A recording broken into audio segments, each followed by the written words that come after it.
Welcome ভাইরা। আগের দিনে আমরা দেখছিলাম হচ্ছে ইথার আর কিটোনের নামকরণগুলো। তো আজকের টপিকসে থাকবে হচ্ছে অ্যামিন। হ্যাঁ, ধীরে ধীরে আমরা আগাবো। অ্যামিন অ্যামিন কারা? অ্যামিন আমরা একটা বর্ণ দিয়ে এটাকে বলতেছিলাম যে NH2। অ্যামিন অ্যাকচুয়ালি কারা হচ্ছে যদি অ্যামোনিয়া থেকে এইচগুলো প্রতিস্থাপিত হয়। এইচ হচ্ছে প্রতিস্থাপন। তো এখান থেকে একটা এইচ প্রতিস্থাপিত হয়েছে NH2, এখান থেকে দুইটা এইচও প্রতিস্থাপিত হতে পারে, এখান থেকে তিনটা এইচও প্রতিস্থাপিত হতে পারে। এইগুলোর কেসে এইটাকে বলা হচ্ছে 1 ডিগ্রি অ্যামিন, এইটাকে বলা হচ্ছে 2 ডিগ্রি অ্যামিন, এইটাকে বলা হচ্ছে 3 ডিগ্রি অ্যামিন। ঠিক আছে, অ্যালকোহলের ক্ষেত্রে কিন্তু সিমিলার কেসই হয় যে OH এর সাথে যতগুলো অ্যালকাইল গ্রুপ থাকে সেটা তত ডিগ্রি অ্যালকোহল হয়। আমরা অ্যালকোহল যখন ব্রিফলি আলোচনা করব তখন দেখব। তো এই ক্ষেত্রে এইটার নামকরণটা কী রকম হতে পারে? এইটার নামকরণ হয় কিছুটা এরকম, অ্যামিনো অ্যালকেন। ওকে, এই ধরনের কিছুটা উচ্চারণ হয়ে থাকে বিবেক কর্তৃক, যেমন অ্যামিনো মিথেন, অ্যামিনো ইথেন, এই ধরনের কেস। একটা সহজ এক্সাম্পল দিই, তোমরা জাস্ট পরিচিত হওয়া বিষয়গুলো নেই একটুকুই। NH2 এটা যদি হয় একটা অ্যামিন, এটা একটা অ্যামিন, তাহলে এর নাম কি বলবো আমরা? এটা কি একটা অ্যালকাইল গ্রুপ আছে আর একটা অ্যামিন মূলক আছে, 1 নাম্বার কার্বন। এটা 1 নাম্বার কার্বন, কোনো এক্সট্রা কার্বনের নাম্বারিং নাই, একটাই 1। তাহলে এটা কি বলতো? Amino methane. যদি এরকম CH3CH2NH2 থাকতো তাহলে হতো অ্যামিনো ইথেন। এখন সমস্যাটা অন্য জায়গায়। যদি একটা 2 ডিগ্রি অ্যামিনের নামকরণ করতে দেয়, এই ক্ষেত্রে তোমাদের একটু ঝামেলা ফেস করতে হয়। যেমন আমি একটা নামকরণ তোমাকে যদি দিই, এরকম দেখতে কিছুটা, CH3 CH2 NH CH3 এইটার নামকরণ তোমরা কীভাবে করবা বলো? এই ক্ষেত্রে একটা জিনিস খেয়াল রাখবা যে পাশে কার্বন সংখ্যা কম আছে ওই পাশটাকে আমরা অ্যামিনের ভেতরে রেখে দেব, এই পাশটাকে, এবং নাম্বারিং করবো হচ্ছে তার সর্ববৃহৎ শিকলটা নিয়ে। বৃহৎ শিকল কিন্তু আমি ওইদিকে পাবো না, আমি বৃহৎ শিকল কিন্তু এই বাম পাশে গেলে পাবো, 2টা কার্বন এই পাশে গেলে পাইতাম। এটা কিছুটা কিটনের মতো তুমি চিন্তা করতে পারো, যে তোমার ওই যে পাশে আমি নাম্বার মানে কিটন বললে ইথারের ক্ষেত্রে যে পাশে বেশি সংখ্যা নিব ওখানে আমরা অ্যালকক্সি অ্যালকেন বলছিলাম, কিছুটা এরকম এইখানেও হবে। তো এই অ্যালকেন বা এই অ্যামিনের নামকরণটা কিভাবে আমরা করব, এটির প্র্যাকটিসের ওপর জাস্ট মনে রাখো, তাহলেই হবে। এই ধরনের অ্যালকিনের মানে অ্যামিনের নামকরণটা এরকমভাবে করতে হয়, যেটা 1 নাম্বার কার্বনে আছে না, 1 নাম্বার কার্বনে একটা কি আছে? একটা মিথাইল অ্যামিন আছে, ক্লিয়ার? একটা মিথাইল অ্যামিন, 1 ব্র্যাকেট ক্লোজ, এই ভিতরে এভাবে লিখতে হয় N মিথাইল অ্যামিনোটা কিন্তু উচ্চারণ করতে হয় N মিথাইল অ্যামিনো শেষ। তারপর কি আছে পাশে বলো তো? ইথেন। 1 N মিথাইল অ্যামিনো, এটা হচ্ছে আমার N মিথাইল অ্যামিনো হচ্ছে এইটুকু part, 1 N methyl amino ethane. Clear? এই জিনিসটা কিন্তু একটু খেয়াল রাখবা, যে এটা কখনো যেন ভুল না হয়। এখানে সবাই একটা জিনিস খুবই ভুল করে, সেটা কি জানো? এইটুকু মনে রাখতেছে, N মিথাইলের পরে অ্যামিনোটার উচ্চারণ করে না। এটা একটু তোমরা চাইলে নোট করে রাখতে পারো। সবাই এটার নাম কি লিখে? N methyl ethane. হ্যাঁ, অ্যামিনোটা লিখতে ভুলে যায়। তো এটা কোনো যেন তোমাদের মিস্টেক না হয়, অপশনে কিন্তু ভুলটাও থাকবে। তো এরকম যদি আমি আরও একটা নামকরণ তোমাদেরকে দিই, এইখানে দেখতে কিছুটা সেটা এরকম হবে, CH3 N CH3 কিছুটা এরকম। এগুলোই নামকরণ হচ্ছে খুব সহজ। তুমি কি করবা এখানে বলো? এটা কিন্তু এর খুব মানে ইম্পর্টেন্ট, নামকরণটা খুব ইম্পর্টেন্ট। এইটার জন্য আমি যেদিকে যাই আমার একটাই কার্বন আছে, এপাশেও একটা কার্বন, এপাশেও একটা কার্বন, এপাশেও একটা কার্বন, তো এক পাশে গেলেই হলো। এবং এটা একটা কি 3 ডিগ্রি অ্যামিন না? কিন্তু 3 ডিগ্রি অ্যামিন। তো ওই আগের মতোই বিষয়টা থাকবে, জাস্ট এখানে কি হবে, আমার এই জায়গাতে 1 আছে সব কিছুই, তো 1 আমি যেটাকে 1 ধরবো সেটাই 1। এবার দেখো মজা, দেখো এনে 2টা মিথাইল আছে না? এনে কিন্তু 2টা মিথাইল আছে। আমরা যখন আগে নামকরণ করতাম তখন যদি 2টা বা ততোধিক কিছু থাকতো তাহলে ওটাকে আমরা কিন্তু 2 3 1 2 যদি একই কার্বনে বা একই ইয়েতে দুইটা মিথাইল থাকতো আমরা বলতাম 2,2 ডাইমিথাইল।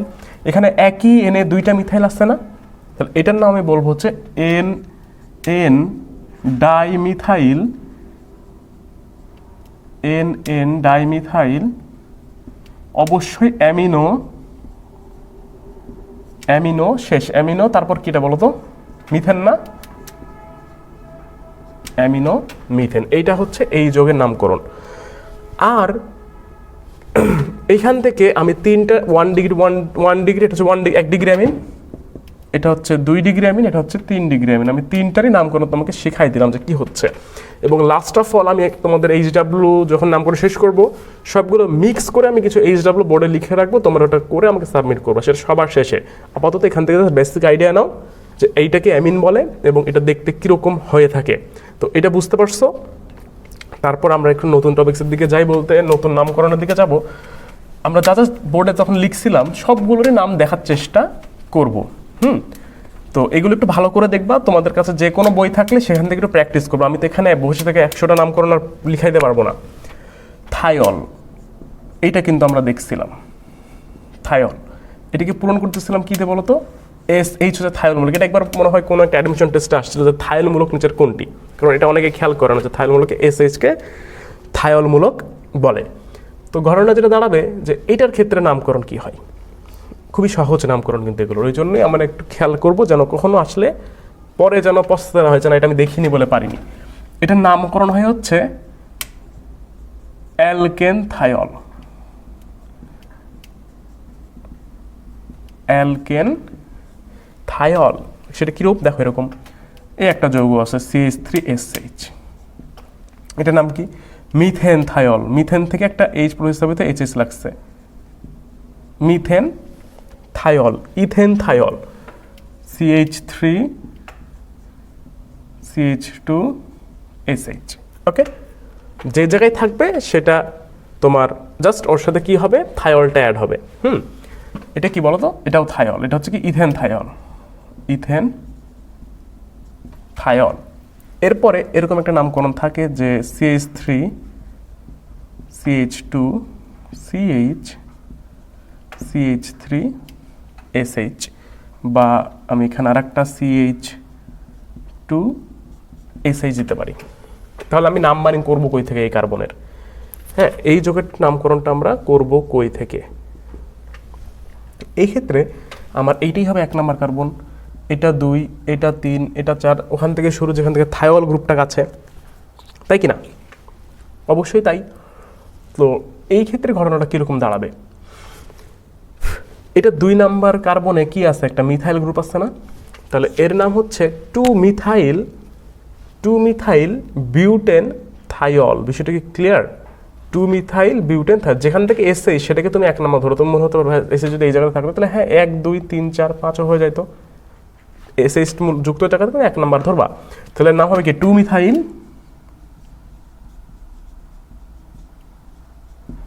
মিথাইল বিউটেন, নাই দেখো বিউটেন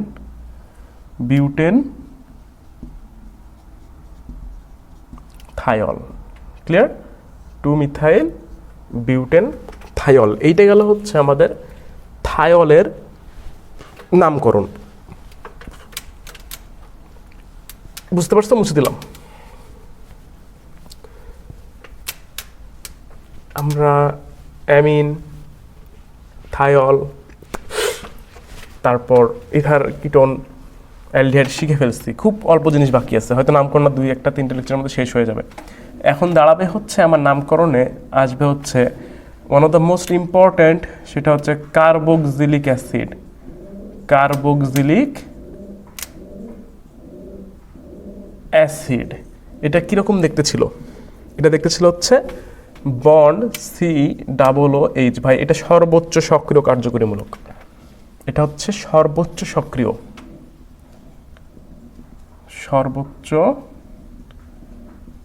সক্রিয়। তো কার্বক্সিলিক অ্যাসিড যেহেতু, তাহলে এটা কি, এটার একটা বিশেষত্ব কি বলতো? তুমি যদি প্রশ্ন করে কিছু কিছু কার্যকরীমূলক, কার্বনযুক্ত কার্যকরীমূলক কয়টি, তাহলে তোমার অ্যান্সার কীরূপ হবে বলো তো? তোমার ক্ষেত্রে একটা কিটোন, অ্যালডিহাইড, অ্যাসিড, এই 3টা ব্যতীত কিছু আছে? 3টা ব্যতীত আর কিছু আছে চিন্তা করে বলবা, না থাকলে নাই। এটি একটি কার্বন যুক্ত না? এবার দেখো কাহিনী কি হয়। এইটার ক্ষেত্রে লাস্টে যুক্ত হচ্ছে ওইক অ্যাসিড। কি যুক্ত হয়? লাস্টে যুক্ত হচ্ছে ওইক অ্যাসিড। ওকে, এইটা হচ্ছে লাস্টে যুক্ত আর কিছুই না। এটার ক্ষুদ্রতম সদস্যটাকে, যেগুলো খুব বিখ্যাত কার্যকরীমূলক, তাদের জন্য আমি ক্ষুদ্রতম সদস্যটা একটু বলে দেই। ক্ষুদ্রতম সদস্য হিসেবে কিন্তু এটা কার্বন যুক্ত, যেহেতু খেয়াল করবা কার্বন যুক্ত যেহেতু, সেক্ষেত্রে কিন্তু আমার একটা হাতে কিন্তু একটা হাইড্রোজেন, শুধু একটা হাইড্রোজেন যুক্ত হতে পারে, যেগুলো শুধু এটা তোমার সুবিধার্থে। তুমি এখন মনে করতে পারো ক্ষুদ্রতম কার্যকরী মানে ক্ষুদ্রতম সদস্য মানে অবশ্যই আমি এটাকে RCOH বলতে পারি। হ্যাঁ, ক্ষুদ্রতম আর এর ক্ষুদ্রতম সদস্য হচ্ছে CH3COH। হ্যাঁ, ওকে, লিখলা এটা ক্ষুদ্রতম সদস্য। এটা কিন্তু ভুল হবে, কারণ এটা কিন্তু দুই কার্বন বিশিষ্ট হয়ে গেল। এখানে তোমার জাস্ট আর কিচ্ছু হবে না, এখানে একটা H হবে, জাস্ট HCOH হবে। তাহলে এটার নাম কি? Methanoic acid. মিথান যোগ ওইক, মিথানোইক অ্যাসিড, এটা হচ্ছে এর ক্ষুদ্রতম সদস্য। এখন যেটা ঘটনা দাঁড়াচ্ছে যে একটা কার্বক্সিলিক মূলক যখন একটা যৌগে উপস্থিত আছে, এর মানে হচ্ছে ওই যৌগে বাকি সকল কার্যকরী মূলক তুমি যাকে দেখতেছো এতদিন ধরে, কিটোন, অ্যালকোহল, অ্যালডিহাইড, ইথার, সবগুলো হচ্ছে প্রতিস্থাপক। মানে সেটা কখনো ওর যৌগ হবে না, তখন ওগুলোর প্রতিস্থাপক নামগুলো ইউজ করতে হবে। যেমন হাইড্রক্সি শিখছিলাম, অক্সো শিখছিলাম ইথারের জন্য। ঠিকভাবে বন্ড CHO একটু লিখে রাখো। বন্ড CHO এর প্রতিস্থাপক নাম হচ্ছে ফরমাইল। প্রতিস্থাপক নাম হচ্ছে ফরমাইল। ওকে, এটা একটা ইম্পর্টেন্ট নোট, আমি এখানে বলে দিলাম, কারণ আমাদের কিন্তু সেকেন্ড সক্রিয় কিন্তু মোটামুটি ওই অ্যাসিডের জাতক বাদে তারপর কিন্তু অ্যালডিহাইডই। তো যদি একটা অ্যাসিডের সাথে অ্যালডিহাইডও যুক্ত থাকে, তাহলে অ্যালডিহাইডও কিন্তু তার কি হবে? একটা প্রতিস্থাপক হিসেবে যুক্ত হবে। সে কিন্তু তার কোনো ওখানে তার কর্তৃত্ব থাকবে না, বা এখানে তো ওই নেতা, এর ওপর তো ও আর নেতাগিরি করতে পারবে না এই জায়গায় এসে। COOH সর্বোচ্চ সক্রিয় কার্যকরীমূলক। তাহলে এটা হচ্ছে মিথান যোগ ওইক অ্যাসিড, মিথানোইক অ্যাসিড। তাহলে একইভাবে নামকরণ কীরকম হয় বলো তো? CH3 বানাও ইচ্ছা মতো, CH3COH, এটার নাম কি? অবশ্যই এটা যেহেতু একটা কার্বন যুক্ত কার্যকরীমূলক, ওইখান থেকে 1 নাম্বার শুরু হবে, 1 2 3। তাহলে এটাকে 2 মিথাইল কি methyl propanoic acid, 2 methyl propanoic acid, propanoic acid. Okay, ঠিকভাবে যদি এরকম একটা যৌগের নামকরণ হয় কিছুটা দেখতে এরকম, CH3CHOH, এটার নাম কি বলবা? এটার নাম কি বলবা? এটার নাম তুমি কি বলতে পারো? আমার ভাই এখানে এটাও যা, এটাও তাই, এটাও প্রতিস্থাপক, এটাকে আমার গুণে লাভ নাই, এটা আমাকে 1 নাম্বার এটা ধরে সর্বোচ্চ শিকল তৈরি করতে হবে, আর কিচ্ছু না আমার কাছে। তাও এখানে কার্বন ছিল, আমি চাইলে এটাকে এদিকে ঘুরতে পারতাম, এখানে ওই সুযোগও নাই, আমাকে সোজা যাইতে হবে। হ্যাঁ, তাহলে এটা কি বলতো? এখানে কি বলবো বলো তো? এটাকে বলবো 2 hydroxy propanoic acid, propanoic acid. Okay, এই হচ্ছে এটার নাম। এখন আমি এই জিনিসটা যেটা বললাম, এর একটা অ্যাপ্লিকেশন দেখাই, যে বন্ড COH কে যখন প্রতিস্থাপক হিসেবে যুক্ত হবে, আমরা ফরমাইল বলবো, তাহলে নামটা কীরকম হবে? ধরো এরকম একটা যৌগ আসছে, তোমাকে দেখতে কিছু এরকম, সে CH3 CH CHO CHOH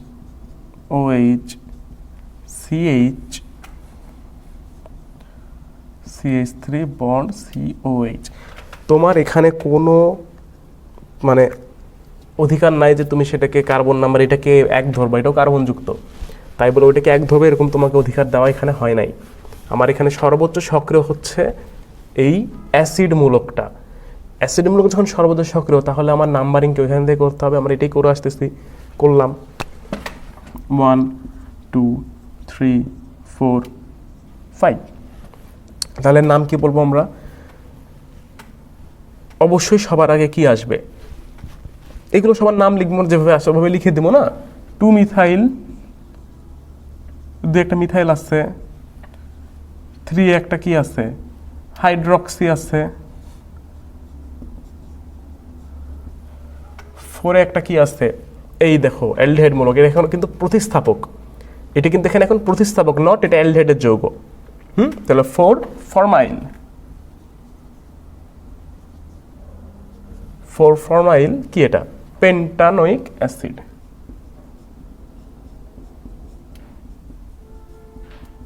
pentanoic acid. বিষয়টা কি ঠিক হলো নামকরণ? খেয়াল করো তো আগের সবগুলো লেকচারের সাথে ক্লাসগুলো কিন্তু একটু রিলেট করে পড়তে হবে। এইটার আমাকে আবার চলে আসতে হবে সেই ইংলিশ অ্যালফাবেটে, যে এখানে ইংলিশ অ্যালফাবেটটা কি হচ্ছে। এমনও হতে পারে ভাই এখানে দুই পাশে কিন্তু দুইটা কার্বক্সিলিক মূলক থাকতে পারে, তাহলে কি হবে, ডাইওয়িক অ্যাসিড নামটা হয়, আমি বলতেছি ওইটা। ধরো এইখানে এবার তোমাকে আবার কি ওই অ্যালফাবেট আসতে হবে না, ABCDEFG যেটা আগে আসে ওইটা, তাহলে কি হচ্ছে, এম কোথায়, হ্যাঁ ABCDEFG, এইচ আগে না এফ আগে, তারপর হচ্ছে এম, FHF। তাহলে আমার সবার আগে কি আসবে বলতো, ফরমাইল, 4 ফরমাইল 3 হাইড্রক্সি 2 মিথাইল, আমার নামের জাস্ট সবই উল্টায় যাবে। হ্যাঁ আগে আমার এটা আসবে 4 ফরমাইল, হ্যাঁ 4 ফরমাইল, তারপর আসবে হচ্ছে 3 হাইড্রক্সি, তারপর আসবে হচ্ছে 2 মিথাইল পেন্টানোয়িক অ্যাসিড। বিষয়টা কি ক্লিয়ার, মনে থাকবে? Very good. আচ্ছা এবার তোমাকে যদি এরকম একটা নামকরণ দেওয়া হয় তাহলে তুমি কি করবা, যে আমার তো সবই ডাবল ছিল তখন, এটা থাকতে পারে না এরকম COH bond CH2 bond CH2 bond COH, এই যোগটার নাম কি? এটা তোমার ভয় পাওয়ার কোনো কারণ নাই, এটা দেখে মনে হতে পারে যে ভাই আমি তো তাহলে এখানে 1 আর 2 ধরে এটাকে আমি ইথেন ডাইওয়িক অ্যাসিড বলতে পারবো, সেটা ইথেন ডাইওয়িক অ্যাসিড না ভাই, এই কার্বনগুলো ধরতে হবে তো 1 2 3 4, এটার নাম হচ্ছে বিউটেন ডাইওয়িক অ্যাসিড, বা বিউটেন 1,4 ডাইওয়িক অ্যাসিড, আরও বেশি ক্লিয়ার হয়ে যায় এটা, বিউটেন 1,4 ডাইওয়িক অ্যাসিড। এটা বাংলায় লিখুন, ইংলিশে লিখতেছি যদিও এখন, বিষয়টাকে ক্লিয়ার। কারণ বিউটেনের ক্ষেত্রে কিন্তু বিউটেন 1,4 ডাইওয়িক অ্যাসিড হওয়া ছাড়া কোনো উপায় নাই। যদি এখন হেক্সেন হইতো কোনো কেসে, তাহলে 2,4 হেক্সেন বা বিভিন্ন দুইটা প্রান্তে কিন্তু হেক্সেনের হওয়া পসিবল ছিল কি, এটা কি ছিল? এটা কিন্তু অ্যাকচুয়ালি হওয়া পসিবল যদি একটা নামকরণ হয়। মোটামুটি আমরা এটা লাস্টেই দুইটা বসাই, এটার একটা তোমার অ্যাসিডের একটা তোমার ক্রম আছে, হ্যাঁ এটা যখন আমরা টাইম আসবে এটা আমরা দেখব। তো আমরা 3টা জিনিসের নাম দেখলাম, তার সাথে পরিচিত হলাম, যেন পরবর্তীতে নামকরণগুলো দেখলে ভয় না লাগে। আমার এতদিন নামকরণের সাথে তোমাদের রাখার উদ্দেশ্য হচ্ছে যেন নামকরণ কখনো ভয় না লাগে দেখে। আর আমি পরবর্তীতে বিক্রিয়ার যে উৎপাদগুলো লিখবো সেটা যেন খুব ইজিলি তোমরা বুঝতে পারো। তো এগুলো একটু ভালো করে নোট করো যেন মনে থাকে। আজকের লেকচার আমি বেশি দূর নিয়ে না যাই, এ পর্যন্ত রাখলাম, নেক্সট ক্লাসে আবার দেখা হবে।